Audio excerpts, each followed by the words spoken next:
Bonjour, aujourd'hui je suis très heureux de vous accueillir ici à Castres, au centre du département du Tarn, pour vous montrer en fait un endroit que j'aime beaucoup, surtout dans cette belle période de Noël.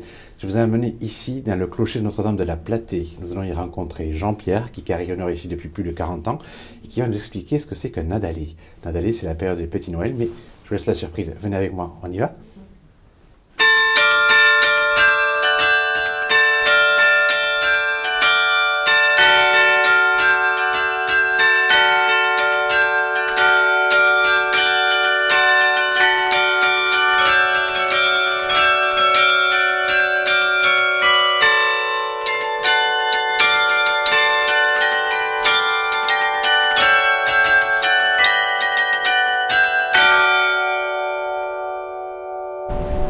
Bonjour Jean-Pierre. Bonjour. Merci beaucoup de nous accueillir ici à Castres. On t'avait rencontré déjà à Notre-Dame de la Drèche. La Drèche, exactement. Là-bas. Et puis là, nous sommes chez toi. Oui, ici c'est mon carillon. C'est voilà. Très bien.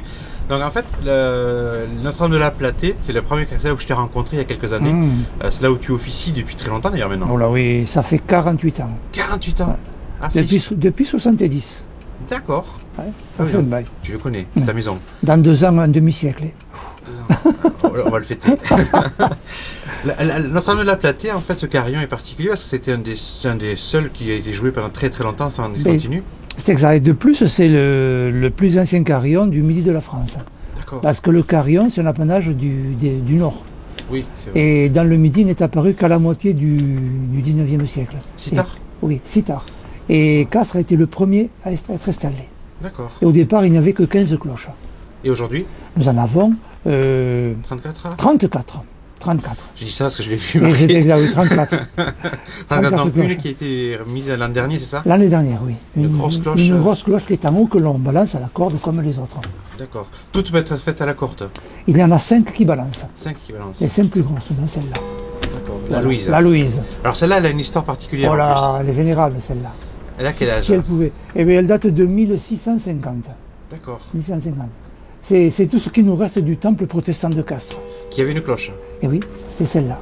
D'accord. Et lorsque le temple a été détruit en 1685, l'année même de la révocation, le roi Louis XIV a donné cette cloche aux jésuites de la ville. D'accord. Ils l'ont récupérée, bien sûr. Mais quelle horreur, une cloche huguenote. Alors ils l'ont baptisée, l'ont appelée Louise en l'honneur de Louis XIV, et ont gratté et limé les inscriptions qui étaient en haut. Voilà. D'accord. Et ils ont mis les fleurs de lys. Oui, fleurs de lys et puis leur blason derrière. D'accord. Toute une histoire. Et elle est toujours là. D'accord. Elle a survécu aux guerres de religion et à la Révolution française. D'accord. Et là, Jean-Pierre, en fait, nous sommes ici pour les Nadalés. Le Nadalé, comme c'est marqué là. Et Nadalé Quesaco. Alors, Nadalé Quesaco. Le mot Nadalé vient du mot Nadal, qui veut dire Noël en occitan. Oui. Et on pourrait traduire, comme c'est un diminutif, le Nadalé, le petit Noël. Et ce sont des sonneries que l'on fait pour annoncer la fête de Noël. D'accord, donc ça se joue avant Noël. Avant Noël. Pendant l'Avent, les 8 jours précédant Noël. D'accord. Du 17 au 23. D'accord. Et ça se joue tous les jours à quelle heure, par exemple? Tous les jours, nous commençons à 18h30. D'accord. Et nous commençons par ce qu'on appelle le grand balandran. On sonne les 5 cloches à la volée. D'accord. À la corde, bien sûr. Et après ce grand balandran, on arrête la volée, mais on continue, en montant l'escalier, à sonner celle-ci, là, la Louise. On continue à la sonner. Et arrivé sous le plancher, là, on ralentit peu à peu le ballon de la cloche pour arriver à la faire sonner sur un seul côté du vase sonore. Et ça, 9 fois de suite. Il faut qu'elle sonne 9 fois? Sur un seul côté, et après on la bloque. Pourquoi 9 fois? C'est la question que je vais te poser. Voilà, exactement. Ça symbolise les 3 fois 3 coups de l'Angélus. Voilà. Et ça, c'est une technique qu'on n'est que 2 à savoir faire. Et qui est unique. C'est particulier. Hein. Ah bien, on maintient la tradition. C'est parfait. Voilà. Super. Et donc, les Nadalés, ce sont des morceaux, ce sont des... Oui, ce sont des cantiques de Noël. Des cantiques de Noël. Cantiques de Noël. Occitan, français? Oh, tout. Occitan, français, du monde entier. Parce qu'il faut qu'on joue tous les soirs pendant 3 quarts d'heure environ. Et jamais la même chose. Oui. Donc on a un répertoire de plus de 200 Noël. Oui, quand même. Ah ouais. Mais à l'origine, c'était des morceaux occitans? À l'origine, oui. Puisque les Nadalés, c'était occitan, oui, absolument. D'accord. Ouais. Et il y a des morceaux incontournables, je veux dire, il y a Ben, il y a déjà l'incontournable, c'est ce qu'on appelle le Nadal Contadou. Qui veut dire Nadal Contadou, le Noël compteur. compteur. Il sert à décompter le nombre de jours qui nous séparent de Noël. D'accord. Alors le premier soir, on le joue 8 fois, le deuxième soir 7 fois, et on décroît jusqu'à Noël. Et derrière, Alors- ça veut dire combien de fois t'en as joué? Alors voilà, alors comme quand il faut le jouer 8 fois, combien de fois je l'ai joué? Alors on utilise ça. C'est un boulier, et j'ai remplacé les boules par des cloches. C'est sympa, voilà. Excellent. Ça sert à décompter le Nadal Contadou. Excellent. Et du coup, on peut en écouter un morceau? Ah oui, absolument, oui. Ah bon, on va. Allez. Je laisse te mettre en place. Je me retourne face au clavier.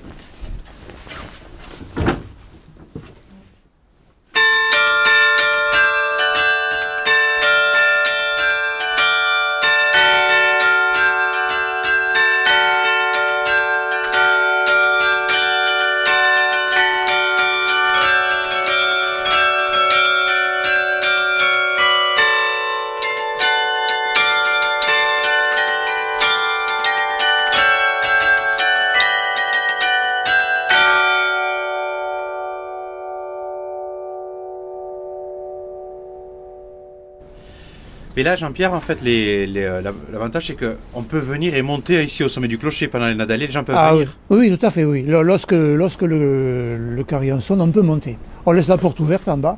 Oui. C'est spécifique au carillon tarnais. Les 3 carillons du Tarn, on peut les visiter, on peut les voir. C'est super ça. Tout le temps. C'est excellent. Oui, parce qu'habituellement, tous les clochers sont fermés.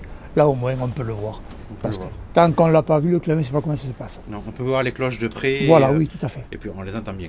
Ah oui, on les entend. Oui. On est dans l'instrument. On est dans l'instrument. Donc cette période de Noël, c'est magnifique parce qu'on peut jouer des airs en fait qui nous mettent dans l'ambiance de Noël. Ah oui, oui, oui, oui. Nous lançons le message de Noël. On annonce la fête de la Nativité. Un moment de paix et d'espérance. C'est Et important. c'est annoncé par les cloches. C'est important. Et nous en avons bien besoin en ce moment. C'est vrai. Donc, On écoute ça un autre annonce. petit morceau. Un autre petit morceau, allez.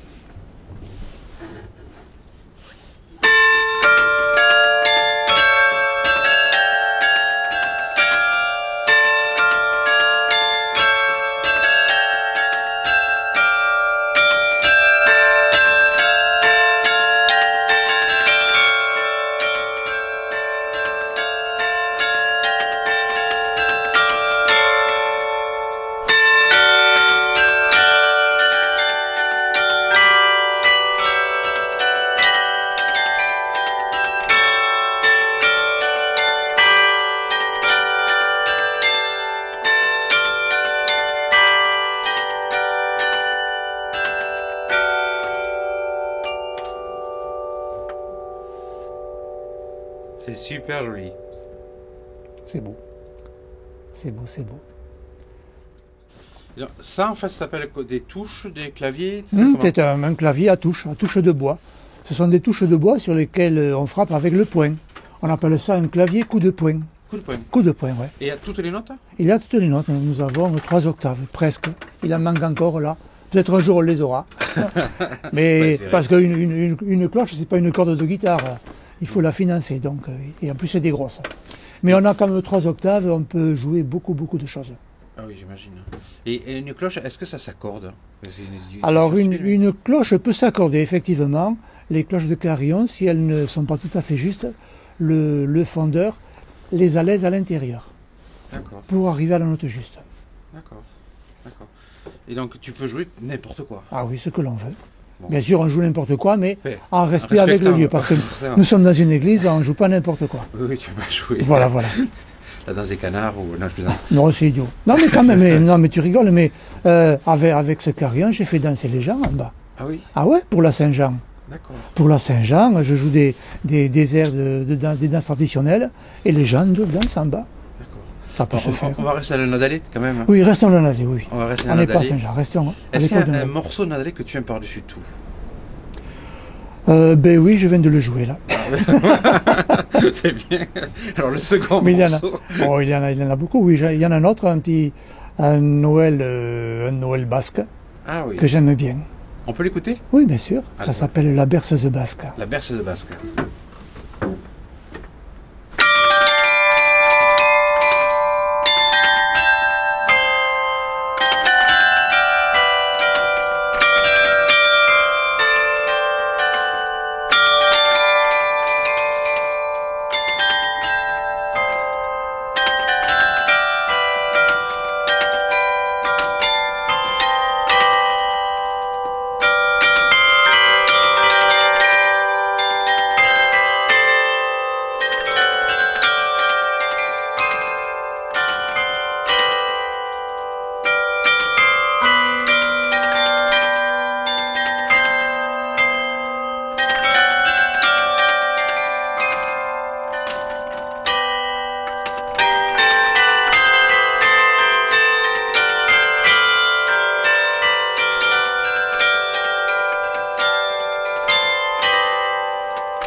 Merci beaucoup Jean-Pierre en tout cas.